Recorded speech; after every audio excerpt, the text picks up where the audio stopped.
प्रेम का शुद्ध भक्ति का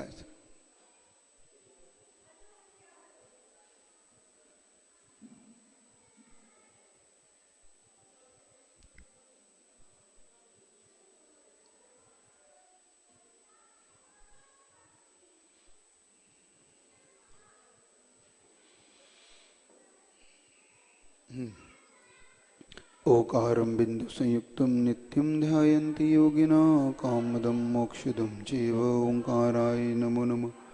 अविरल शब्द गणोघ प्रक्षाली सकल भूतल कलंका मुनिवेरूपास्ति तीर्था सरस्वती हरतो न दुरितम् अज्ञानतिमिरान्धानां ज्ञानाञ्जनशलाकया चक्षुरुन्मिलितं येन तस्मै श्रीगुरवे नमः। ब्रह्म गुरुभ्यो नमः परम्पराचार्य गुरुभ्यो नमः। सकलकलुषविध्वंसकं शेषां परिवर्धकं धर्म संबंधकं भव्यजीवमनः प्रतिबोधकारकमिदं शास्त्रं श्रेष्ठोपदेशनामधेम अस्य मूलग्रन्थकर्तारः श्री सर्वज्ञदेवा तदुत्तरग्रन्थकर्तारः श्री गणधरदेवाः प्रतिगणधरदेवाः तेषां वचोनुसारमासाद श्रीमद् आचार्य प्रवर्षि पूज्यपाददेवैर्विरचितं मंगलम भगवान वीरो मंगलम गौतमो गणी मंगलम कुंद कुंदाद्यो जैन धर्मोस्तु मंगलम सर्वमंगलमांगल्यं सर्वकल्याणकारकं प्रदानं सर्वधर्माणां जैनं जयतु शासनं कोटिशतं द्वादशैव कोट्यो लक्षाणशीतिर्थिकानि चैव पंचाशदष्टौ च सहस्रसंख्यामित्युक्तं पंचपदं नमामि अरहन्तवासियत्थं गणहरदेवी गन्त्यं सम्भं प्रणमामि भक्तजुत्तो शुद्धनाणमहोविं शीर्षा इच्छामि बन्ति शुद्धभक्ति कौशगुकौतसालुचिन् अंगो अंग पहनिए पावनिए परम सत्पणमाण्यो पोगई चूलिया चेश तत्व इदम गाय श्याणकालमंचे में पूजे में वंदा में नमम स्वामी दुख को कमको बोइलाओ सुगई गमनम समाई मंडम जिन गुण संपत्ति मद अथा प्राणिक स्वाध्याय वेला आचार्य भक्ति का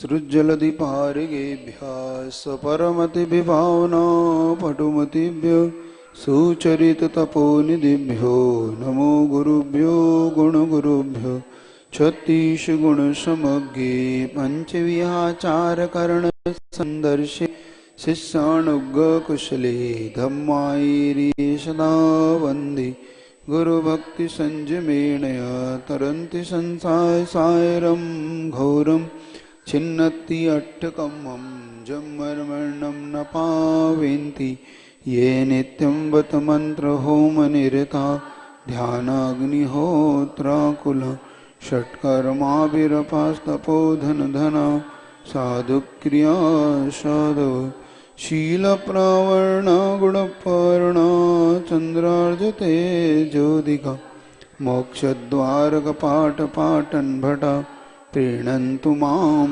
साधव गुरुवापान्तनो नित्यं ज्ञानदर्शनायिका चारित्राणौ गम्भीरा मोक्षमारोपदेशिका इच्छामि बन्ति आर्यभक्तिकौ सगुकौ दशालुचिन् समनाण समदर्शन समचरिताणं पंचव्याचारणम् आयर्याणम् आयरादिशुद्धनाणवधीष्याणम् वज्जायणं तिर्गुणपालर्याणं सौसौणम् सियाणेचकालमंचे मी पूजे मी वंदा में नमम स्वामी दुख को कम को बोइलाओ सुगई गमनम समाई मरणम जिनगुण संपत्ति हो मध्यम यस्य स्वयं स्वभावाप्ति प्रभावे कृष्ण कर्मणा तस्मै संज्ञान रूपाय नमोस्तु परमात्मने।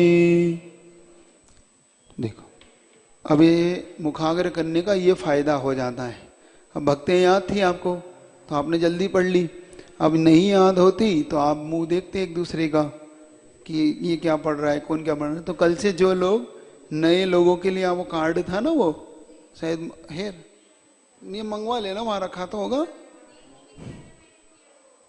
तो यहाँ पे नहीं है तो यहाँ होगा ना, कल देख लेना, तो और रखे होंगे तो वहां से आ जाएंगे, कोई बात नहीं, मंगा के रख लो ताकि जो लोग नहीं उनको भी एक बार याद हो जाएगी तो जीवन भर की ये एक गाँव थे। इसलिए तो गुरु जी कह रहे थे कंठस्थ विद्या अंटस्थ धनम, कंठ में विद्या हो और जेब में पैसा हो तभी आदमी अमीर है ना।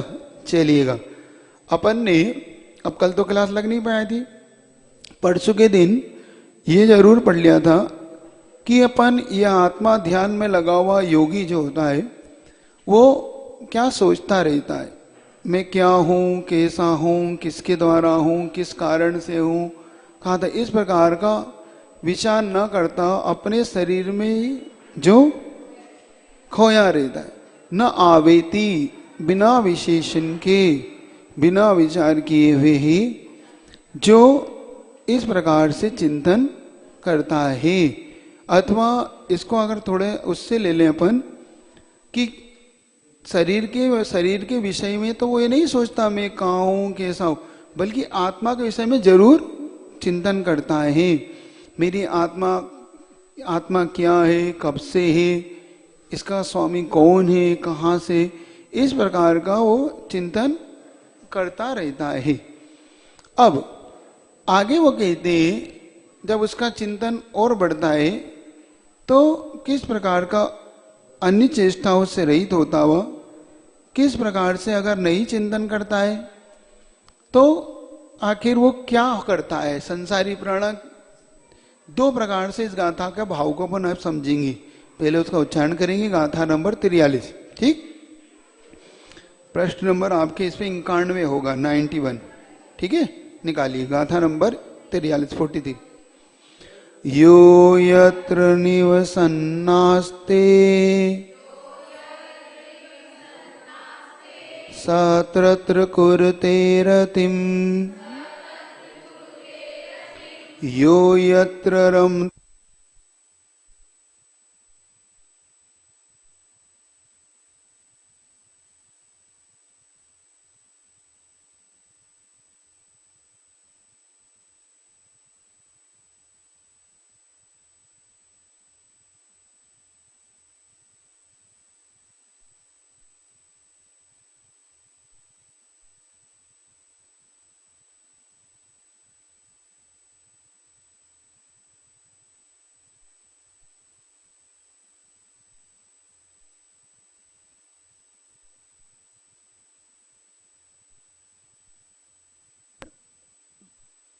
मन लगने लग जाता है कि भैया मुझे तो यहीं पे निवास अच्छा लगता है। आप लोग जैसे यहाँ रहते हैं तो सरदना ही अच्छा लगता है आपको, है ना। सरदना से बाहर जाना आपको अच्छा भाता नहीं, आपको सरदना से बाहर जाना, क्योंकि सरदना में आपको आनंद आता है क्योंकि आपका निवास स्थान है। तो ये कह रहे हैं यो यत्र निवसन नास्ते सा तर्त कुर्ते रतिम,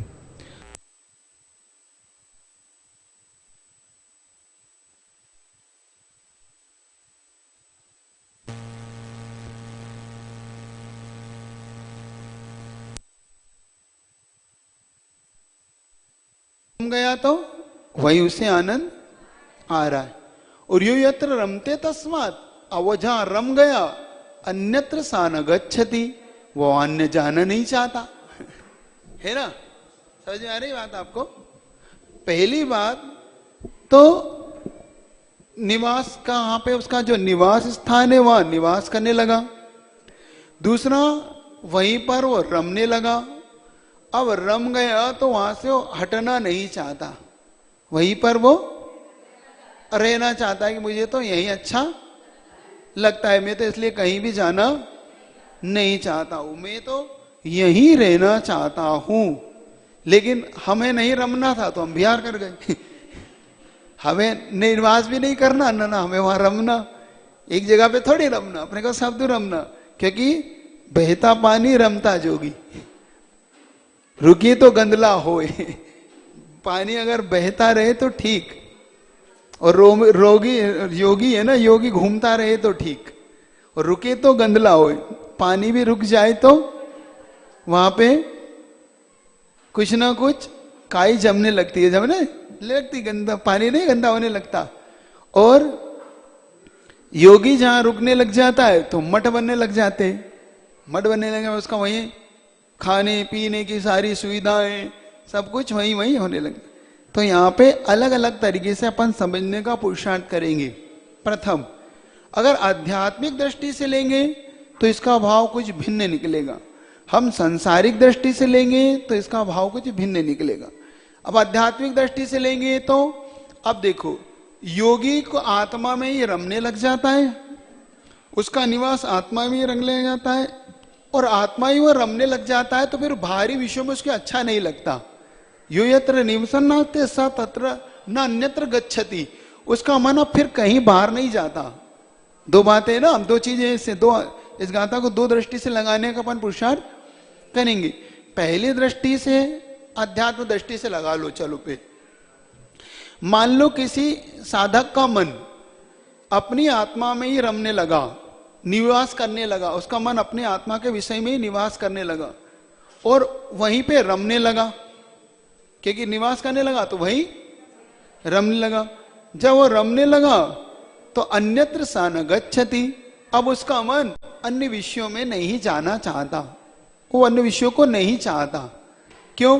क्योंकि उसका मन वहीं वहीं पुनः पुनः उसी विषय में रमता है।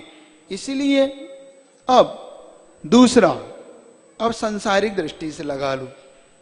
संसारी लोगों का मन जहां निवास कर जाता है, मतलब आप जहां रहने लग जाते हो, जिस विषयों को चाहने लग जाते हो, उन्हीं विषयों में आप निवास करने लग जाते हो, तो फिर वहीं रमने लगते हो, और वन लगते हो तो फिर आप वो छोड़ना नहीं चाहते हो, घर बार कुछ भी। मतलब आप झोपड़ी में रम जाओ तो आपको झोपड़ी अच्छी लगने लगती है, आप महल में रमने लग जाओ तो वही घर अच्छा लगने लगता है। एक बताओ, जिन जिन घरों में आप सब रहते हो उससे भी अच्छे अच्छे घर है कि नहीं? लेकिन आपको अपना घर कैसा लगता है? हमारा तो ये अच्छा बढ़िया है, हमें कोई मतलब नहीं तुम्हारे घर से, क्योंकि आप वहां निवास करते हो तो वहीं आपको मन वहीं लगता है। हमारा तो ये अच्छा लगता। घर अगर बदल भी दे घर वाले कोई आपके, मजा हमें तो वहीं ठीक लग रहा था, कहाँ लिया है आप?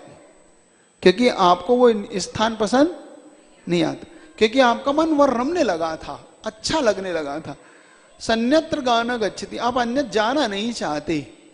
तो दो प्रकार से आपको संसारिक व्यवस्था ऐसी है जैसे बिष्टा का कीड़ा बिष्टा में रमता है। समझ गई? आपने कथा सुनाई थी ना आपको, आप कथा याद करो पहले, नहीं तो सुना देता हूं। एक सेठ जी या राजा अपनी आयु जिनकी 5-6 दिन शेष रह गई थी, वो एक अवधि ज्ञानी मुनि महाराज के श्री चरणों में पहुंचते ना, याद आ गई? तो जब वहां पहुंचते तो महाराज से पूछते, महाराज मेरी आयु कितनी शेष है? तो महाराज मौन होते कि क्या करना है आपको आयु का? नहीं महाराज, फिर भी मैं जानना चाहता हूं। कोई बात नहीं, आपकी आयु बहुत मुश्किल से 6-7 दिन की शेष है। बस महाराज जी, हाँ। तो महाराज अब इतना बता दिया, ये और बता दो कहां जाऊंगा, कहां जाऊंगा ये और बता दो। सेठ जी विकल्प मत करो, अब जो है शायद तो बंद कर ही चुके हो, बता दीजिए महाराज। अब जब आपने इतना बदल, बहुत जब आग्रह करने पर महाराज ने कहा अवधि ज्ञान से जान लिया उन्होंने, तो उन्होंने कहा आप देखो तुम अपनी ही सोच कूप, टॉयलेट बोलते हो ना, उसी सोच कूप में जाके मर के कीड़े बनोगे। महाराज बस वहीं से टेंशन में आ गए वो कि अब तो, क्योंकि मुनि महाराज के मुख से निकला हुआ शब्द कभी झूठ, और वो झूठ क्यों बोलेंगे? उन्हें आपसे राग द्वेष है भी नहीं, उन्हें क्या दिक्कत है आपसे? जिनके मन में राग द्वेष हो वो झूठ बोले कि भाई ऐसा ऐसा ऐसा ऐसा। जिनको राग द्वेष नहीं है तो उन्हें बता दिया। वो अपने पुत्र के पास पहुंचे। पुत्र ने देखा कि पिताजी आज बड़े टेंशन में, क्या बात है, चेहरे बिल्कुल रौनक, गए थे जब तो बड़े अच्छे चमक चेहरे पे गई थी, आज तो आते समय पूरा चेहरा इनका उतरा उतरा है। पिताजी से पूछ लिया, पिताजी क्या बात है, क्या बात, कोई टेंशन हो रहा है आपको, किस बात का? बेटा ऐसी ऐसी बात है, देखो महाराज ने बताया आयु मेरी अब ज्यादा नहीं बची है और मेरा अब जन्म वहां होगा, ये सत्य है, क्योंकि मेरी आयु ऐसी बंध चुकी है। तो उन्होंने कहा पिताजी धर्म ध्यान करो। तो कहता बेटा मेरा मन ही नहीं लगता, मैं क्या करूं?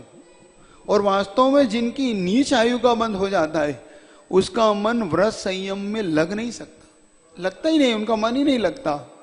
नियम लेना का कह दो, संयम लेना कह दो, वो कहता तुम सब ले लो, मैं नहीं लेता, मेरा मन नहीं, क्या करूं? जबरन भी दिला दोगे तो मैं क्या पाल ही नहीं पाऊंगा, क्योंकि मेरा मन उसमें नहीं लगता। जब मेरा मन नहीं लगता तो आप मुझसे आग्रह मत करो व्रत नियम लेने का। अब क्या करें, कैसे समझाएं?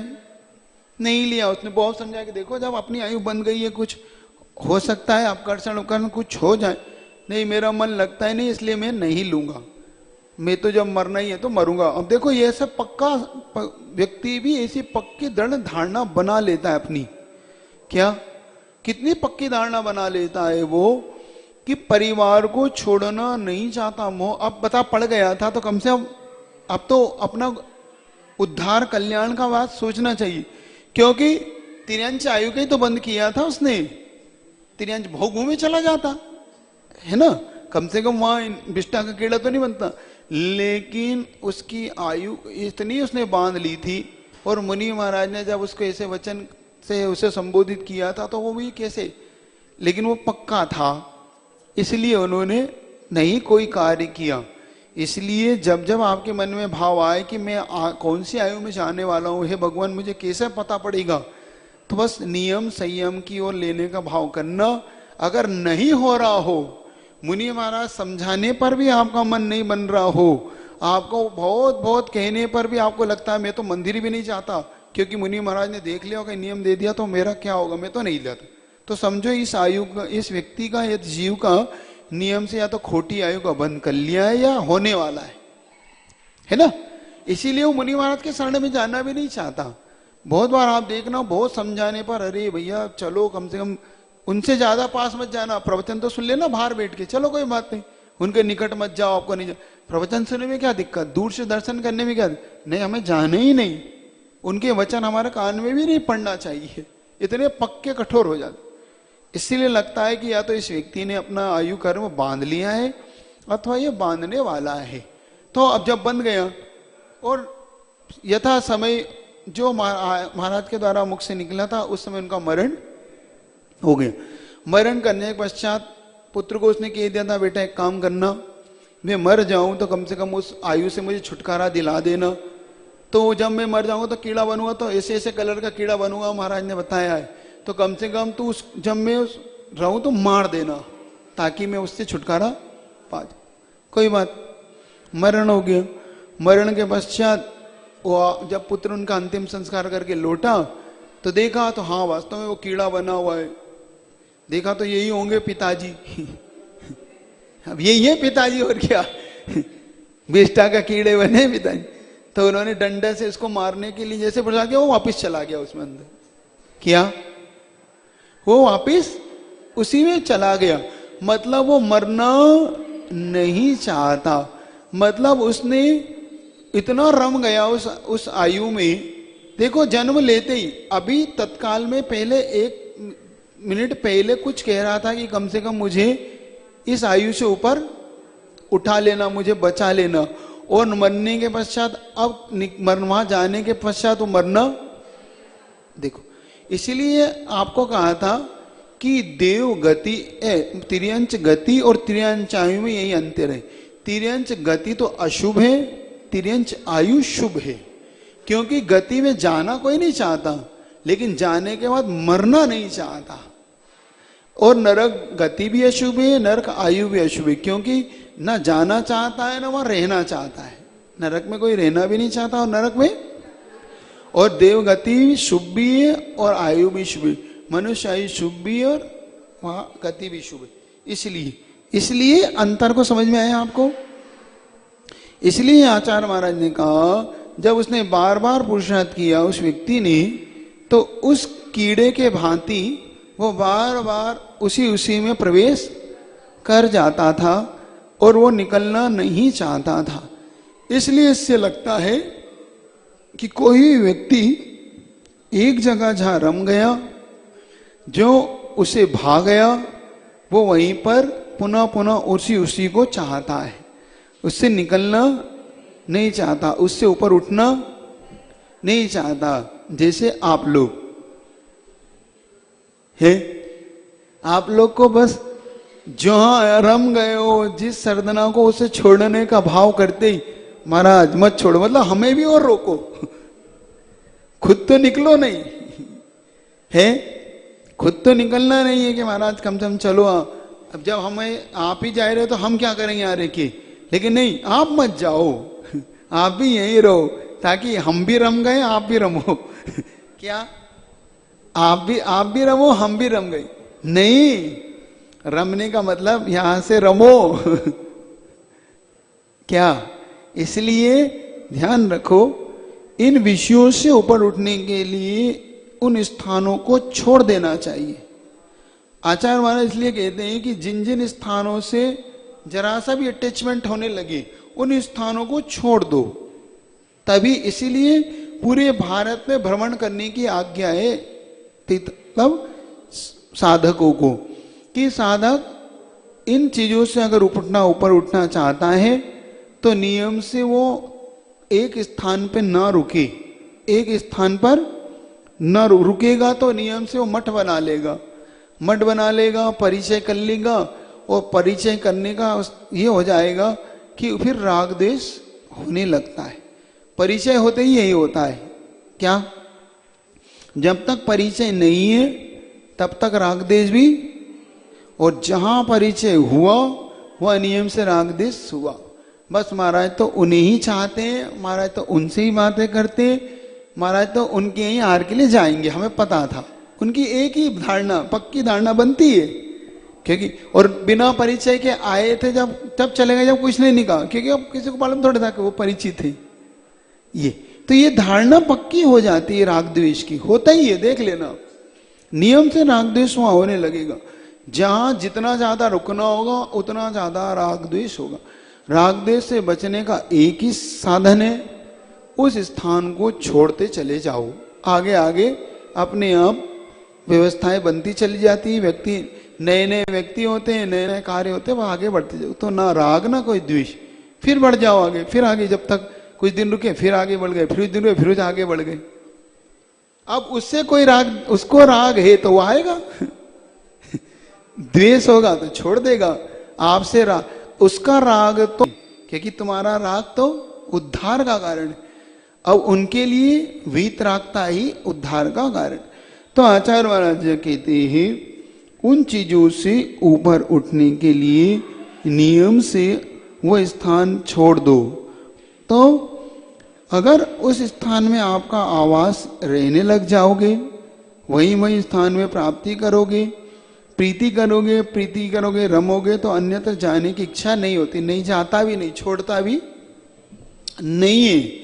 आप लोग बहुत जल्दी से कोई स्थान नहीं छोड़ते। देखो, दो कंडीशन में आप स्थान नहीं छोड़ते। एक कंडीशन तो वो है जब आप मालिक होते उस स्थान के, तो आप उस स्थान को नहीं छोड़ते। दूसरा, आप उस स्थान से अगर लगाव प्रीति है तो स्थान नहीं छोड़ते। अब आप मान लो वही किराए का घर हो तो जल्दी छोड़ देते हो, कोई बात नहीं, यहां भी किराए का वहां भी किराए का, अपने को क्या फर्क पड़ रहा है, होता है कि नहीं। आपकी धारणा क्या होती है, ये भी किराए का, कोई बात नहीं, यहां नहीं रह के वहां रह लेंगे। तो आप उसी को ही किराए का घर क्यों नहीं मान लेते, जिसके मालिक हो उसी को ही किराए का क्यों नहीं मान लेते हैं।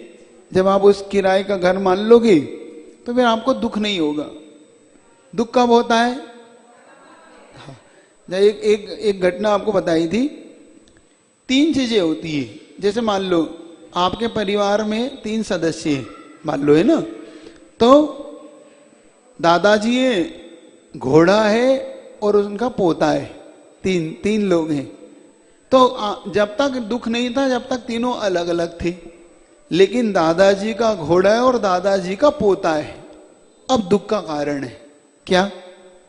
जब तक ये भिन्न भिन्न थे तब तक कोई दिक्कत, दादाजी थे, घोड़ा था, पोता था, इससे क्या फर्क पड़ रहा था। लेकिन वो किसका है? ये मेरा है, ये मेरा पोता है और मेरा घोड़ा है। मेरा कहते ही यहां से भाव, नहीं तो दादाजी भी बहुत थे, घोड़े भी बहुत है, पोते भी बहुत है, इससे किसको क्या फर्क पड़ रहा है कि दादाजी ये घोड़ा है, पोता। लेकिन फर्क कब पड़ता है? मेरा, ये मेरे हैं, मैं इनका हूं, इसलिए फर्क पड़ता।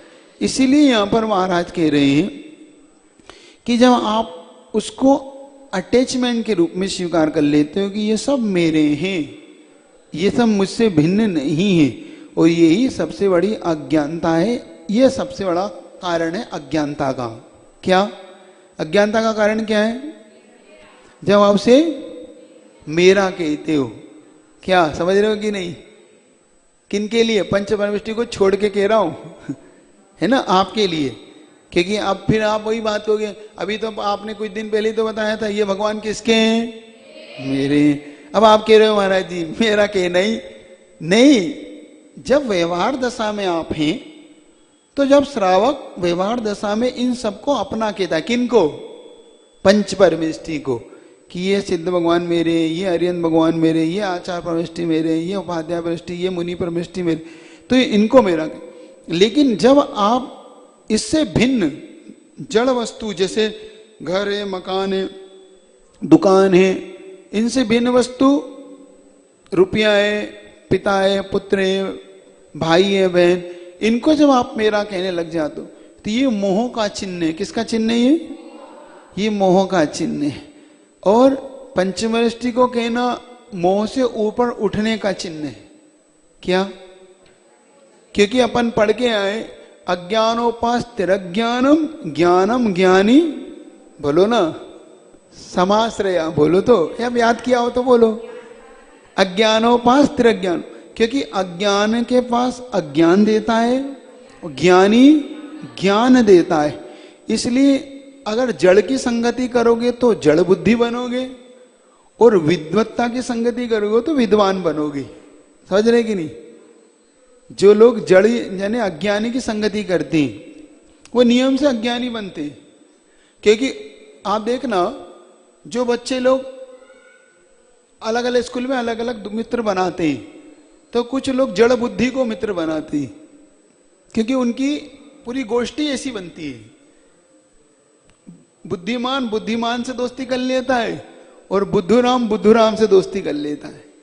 सीधे सीधे आप देखना, उनकी संगति बता देती है। क्योंकि एक दिन आपको कहा था ना, किसी व्यक्ति का व्यक्तित्व जानना हो तो उसके मित्र को ढूंढ लो, बस उससे पता पड़ जाएगा कि व्यक्तित्व कैसा है। क्या? किसी से मत पूछो, तुम ये बता दो तुम्हारी मित्रता किससे, मैं बता दूंगा तुम्हारा व्यक्तित्व कैसा है। क्या? तुम ये बता दो तुम्हारी मित्रता कैसा है, मित्र कैसा है, कौन है, मैं बता दूंगा तुम्हारा व्यक्तित्व कैसा है। जरूर किसी को मत ढूंढो, मत पूछो किसी से, बस उसके मित्र को पूछ लो कि इसका मित्र कौन है, ये मित्र है, बस तो समझ लो कि ये कौन है, देख लेना। तो आप स्कूल में बच्चों की या आप बड़ों की भी देख लो, एक जैसी संगोष्ठी बनाते हो आप लोग। अच्छा, जो जड़ बुद्धि होते हैं वो ज्ञानी के साथ बैठना भी पसंद नहीं करता, हाँ बड़ा ज्ञानी है, बने रहो तुम सब, हम तो इनके साथ ही ठीक है। उसकी बुद्धि भी ऐसी, देखना उसकी बुद्धि ऐसी ही काम कराती है उससे। और जो पढ़ा लिखा होता है वो कहता है भैया इनके साथ कहाँ मैं फंस गया, वो धीरे से खसक जाता है वहां से उधर, पाला बदल जाता है। क्यों भाई आजकल तुम आते नहीं, बस ठीक है देख लिया 2-4 दिन में, अब आप ना पढ़ते हो ना लिखते हो, सिर्फ आप घूमने फिरने की बातें कर, कोई बात ही नहीं करते। दिन भर व्हाट्सएप चलाने की बात करा लो आपसे, दिन भर आप इधर उधर की बातें करा लो, और शाम को पढ़ते पढ़ते पुस्तक और बंद कर दो तुम हमारी। अरे क्या पढ़ता रहता है, लो हो गया काम। तो क्या नंबर आसमान से टपकेंगे? कुछ लोग आसमान के भरोसे ऐसे लेके बैठे कि नंबर टपकने वाला है ना, है ना? कुछ लोग की बुद्धि में यह बैठ चुकी है कि नंबर आसमान से टपकते, बस हाथ करना है अपने को, ऐसे करने की जरूरत है, वो टपक जाएगा तो हम पूरे नंबर ले आएंगे। ध्यान रखो, संसार में हर कार्य के लिए पुरुषार्थ करना पड़ता है। आप मत समझो ऐसा कि कहीं ऊपर से कोई टपकता है। स्कूल में बहुत बच्चे ऐसे ही पुरुषार्थ करते, वो अड़ोसी पड़ोसी से पूछ लेंगे, उस समय चिट ले जाएंगे, यह कर लेंगे, वो योजना उसकी तो बनाते हैं क्या, वो चिट की योजना बनाएंगे, वो कैसे टीपना है, कैसे हमें इसमें से नकल करना है, इसकी वो पढ़ने की योजना नहीं बनाएंगे। जितनी मेहनत वो इसके लिए करते हैं, उससे आधी मेहनत वो पढ़ने के लिए कर ले तो निकल जाए उस क्लास से।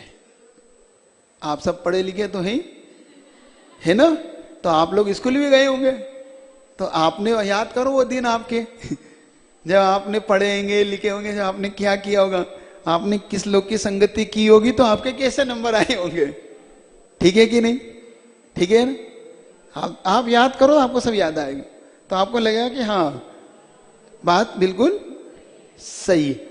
तो यहां पर संगति का बहुत फर्क पड़ेगा। इसीलिए एक बात ध्यान रखना, आचार्य महाराज बार बार यही कह रहे हैं, सर्वप्रथम गृहस्थों को अपनी संगति, इसीलिए आपकी पंचपरमेष्ठी की संगति तो आपके लिए ठीक है, लेकिन अचेतन और जड़ वस्तुओं की जो अन्य है, जो हमें पतित करता है, नीचे ले जाता है, विषयों की संगति ठीक नहीं। इसलिए विषयों की संगति से बचना, उनकी संगति से बचोगे तो नियम से आप अपने उद्धार के रास्तों को खोज लोगे, अन्यथा इन रास्तों को आप खोज नहीं पाओगे। बहुत कठिन होता है। कभी कभी आपका दिमाग इस तरीके से बंध जाता है, उस दिमाग को स्वतंत्र बनाना, एक बात ध्यान रखना। क्या जो ये बात इन्होंने कही है, आचार्य महाराज पूज्यपाद महाराज की बात इतनी जबरदस्त है, यो यत्र निवसन तस्मात् दन्यत्र न गच्छति, जो जहां रम गया, मान लो आपका दिमाग एक बार भी खोटी संगति में रम गया, क्योंकि आपके लिए बता रहा हूं विशेष तो, एक बार भी आपके दिमाग में ये बात बैठ गई, मुझे तो वही अच्छी टीवी अच्छी लगती, मुझे तो भैया हम महाराज पास में तो नहीं जाता है ना, बच्चे नहीं जाते बहुत से कि मुझे उन्हें अच्छा लगता है। एक बार उनका दिमाग मोबाइल में रम गया, आपका दिमाग किसी एक सीरियल में रम गया, चलो आपको बताता हूं, मान लो आपका दिमाग 7 साढ़े 7 पे कोई सीरियल आता है जो आपको बहुत अच्छा लगता है, क्योंकि दिमाग आपका वहां, तो आप बड़े से बड़ी धर्म सभा छोड़ के चले जाते हो। बड़े से बड़ी धर्म सभा में आपका मन नहीं लगता, क्योंकि आपका वो 1 घंटा का जो सीरियल है, वो सीरियल आपको खींचता है चुंबक की तरह। आप किसी भी कंडीशन में छोड़ देते हो, चाहे आपको क्लास छोड़ना पड़े, चाहे आपको स्कूल की पढ़ाई छोड़ना पड़े, चाहे आपको दुकान छोड़ना पड़े।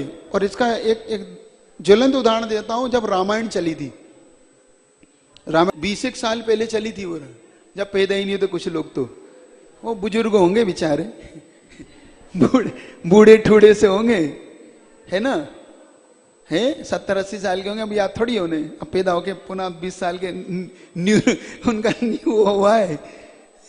तो सुनो, तो कम से कम उस समझो तो क्या हुआ था उस समय, आपने देखा होगा, बता देता हूं। जैसे ही 9 बजते थे रविवार की, 9 बजते ही पूरा भारत एकदम लॉकडाउन हो जाता था, पूरा भारत, मतलब 9 से 10 के बीच में पूरी सड़कें खाली, पूरा भारत की स्थिति बता रहा हूं। जैसे 21 दिन का जो लॉकडाउन लगा था ना, वैसी स्थिति थी उस 1 घंटे की।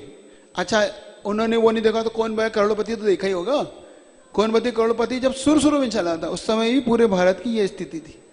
सारा भारत एकदम बंद सा हो जाता, जो जाए वहीं रुक के पहले ये देखूंगा। तो क्यों अब बात समझना, क्योंकि उसकी बुद्धि उस सीरियल में इतनी ज्यादा रम गई कि कोई भी कार्य नहीं करना चाहता वो। अगर उसे कह दो तो ऐसा भिनभिनाता है, भिनभिनाता समझ गए, ऐसा लगता है उस समय अगर लाइट चली जाए तो बहुत जगह टीवी फूट जाती थी कि इसी समय लाइट को जाना थी। वो मतलब इतना आकुलित होता था उस सीरियल को लेके। लेकिन एक बात ध्यान रखो, जब जब व्यक्ति किसी वस्तु और व्यक्ति से बंधेगा तब तक उसके अंदर ये दशा होगी। ये मोह का इतना गाढ़ परिणाम है कि उस वस्तु को छोड़ते समय उसके अंदर आकुल व्याकुल होता है। आखिर धन अचेतन ही तो है, धन चेतन तो नहीं है। फिर धन कम ज्यादा होने पर अटैक क्यों आ जाता है, लोग प्राण क्यों छोड़ देते हैं, ब्रेन हेमरेज क्यों हो जाता है उनको? धनी तो था, क्या गया था? मान लो घाटा लगा था तो धनी तो गया था, जीवन तो नहीं गया, लेकिन उसके पीछे जीवन क्यों चला जाता है लोगों का? क्यों उनके मन में इतना ज्यादा संकलेश हो जाता है कि वो प्राण तक उनको छूट जाते हैं, उनके अटैक आ जाते हैं उनके। पड़े पड़े ही दादाजी जैसे लोगों के प्राण चले जाते हैं, जैसे उनको पता पड़ जाए कि इस साल 1 करोड़ का घाटा लग गया, प्राण निकल गए, ओह क्या होगा अब? क्यों? अचेतन ही तो थी वो वस्तु, क्या था उस, इतना क्यों अटैचमेंट था? क्योंकि उस वस्तु को क्या मान लिया था, ये मेरा है, मेरा पैसा चला गया, अब मेरा क्या होगा? क्या चेतन भी चले गए क्या? आपकी चेतना भी चली गई, मतलब ज्ञान दर्शन आपकी आत्मा का जो वैभव था वो भी चला गया क्या? भारी वैभव तो गया है, लेकिन इतनी सी बात उस मोह के कारण समझ में नहीं आती। क्योंकि यो यत्र रमते तन्मात् धन्यत्र सा न गच्छति, वो उसका मन कहीं नहीं जाना चाहता, उसका मन उस धन में लगा। अब किसी व्यक्ति का धन में लगा है तो किसी व्यक्ति का व्यक्ति में लगा हुआ है। मान लो किसी का किसी से, भाई पुत्र, माँ को पुत्र अच्छा लगता है तो पुत्र के मरण हो जाता है तो माँ का मरण हो जाता है। भाई को भाई अच्छा लगता है, जैसे लक्ष्मण चले गए तो राम, लक्ष्मण के इतनी सुनाई पड़ गई कि राम नहीं रहे तो लक्ष्मण ही चले गए। इतनी बात सुनी तो थी कि राम नहीं रहे और लक्ष्मण के प्राणान। तो देखो, तो भाई को भाई से, पिता को पुत्र से, माँ को पुत्री से इतना लगाव हो जाता है कि वो संसार छोड़ देते हैं उसके जाने पर। तो ये चीज क्या बताती है अपने लिए? क्योंकि उसका मन उसमें रम गया। रमने का दुष्परिणाम ये हुआ कि अब वो किसी भी कंडीशन में उसे छोड़ना नहीं चाहता है। यही चीज यहां पे सीखने वाली बात है। तो दो चीज, अध्यात्म दृष्टि से जब हम देखेंगे, अपन ज्ञान दृष्टि से अपन देखेंगे, तो विद्वान व्यक्तियों की अगर अपन उसकी दृष्टि से देखो, साधक क्या सोचता है? साधक का मन एक बार आत्मा की ओर रम जाए तो वह बार बार आत्मा की भावना करने लग जाता है, और जब उसकी भावना करने लग जाता है तो वो नियम से उसमें रमने लग जाता है, और जब उसमें रमने लग जाता है तो उसका मन फिर अन्यत्र किसी पाप विषयों में नहीं जाता। ठीक, ये पहले इस गाथा का एक, क्योंकि अपन दोनों तरफ से अर्थ निकाल रहे हैं इसके, अपन दोनों तरफ से अर्थ निकालने का पुरुषार्थ करेंगे तो दो। और अगर हम बाहरी दृष्टि से देखें, हम ग्रस्तों की दृष्टि से देखें, तो ग्रस्तों का अगर मन पापों में लग जाता है, आखिर पाप क्यों नहीं छोड़ता? क्या उसे नहीं पता है कि ये पाप है? आप सबको नहीं पता ये पाप है? आपको नहीं पता चोरी करना पाप है? चोर को नहीं पता ये पाप है? क्या आपको नहीं पता ये झूठ बोलना पाप है? आपको नहीं पता परिग्रह बढ़ाना पाप है? किसको नहीं? अच्छा, इतने समय में ये बताओ, किसको नहीं पता कि परिग्रह पाप है?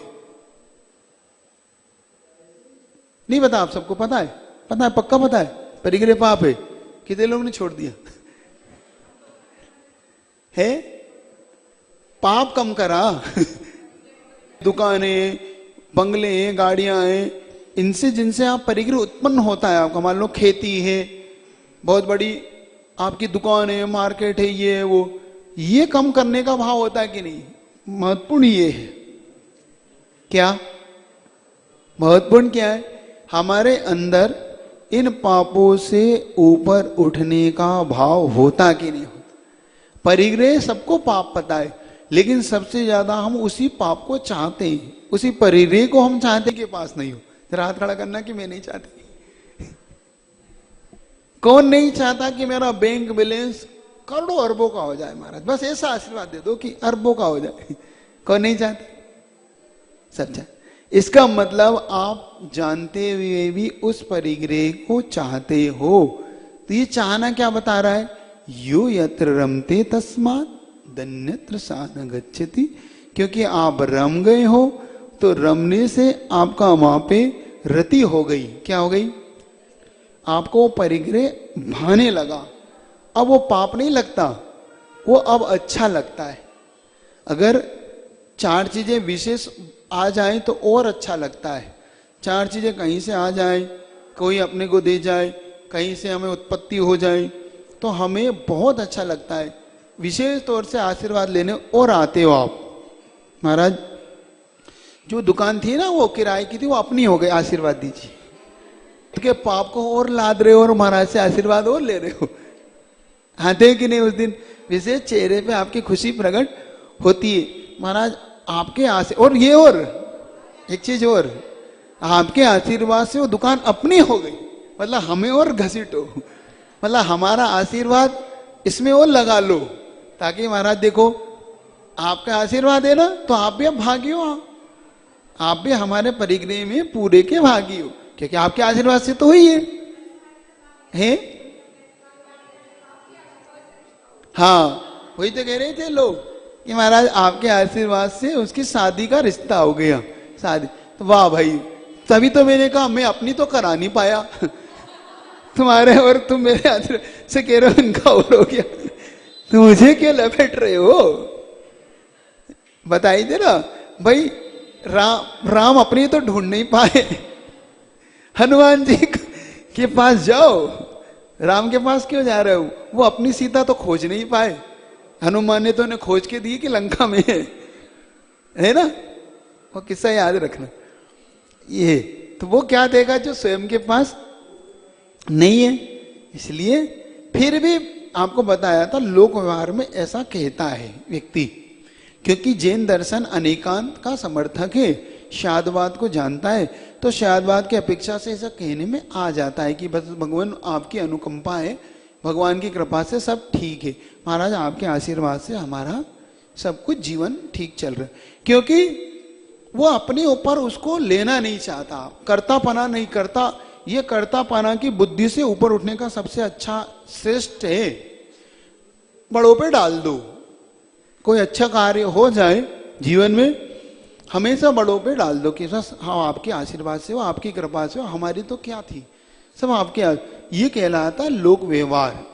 लेकिन जब आप उपादान की दृष्टि से देखोगे तो अपने आप अपने अपने क्षमता से, अपनी अपनी योग्यता से सबका कार्य होता है। उपादान ऐसे कोई कहते, उपादान अपने समझा था ना कि निजी शक्ति, अपनी निजी शक्ति मतलब अपने पुण्य से, अपने निजी पुरुषार्थ से जो होता है वो उपादान, और पर निमित्त से जो होता है वो निमित्त। उनके कारण, उनके आशीर्वाद से उन्हें, कि जब आप अब जहां रम जाते हो वहीं पे आप दूर नहीं जाना चाहते, उस स्थान को नहीं छोड़ना चाहते।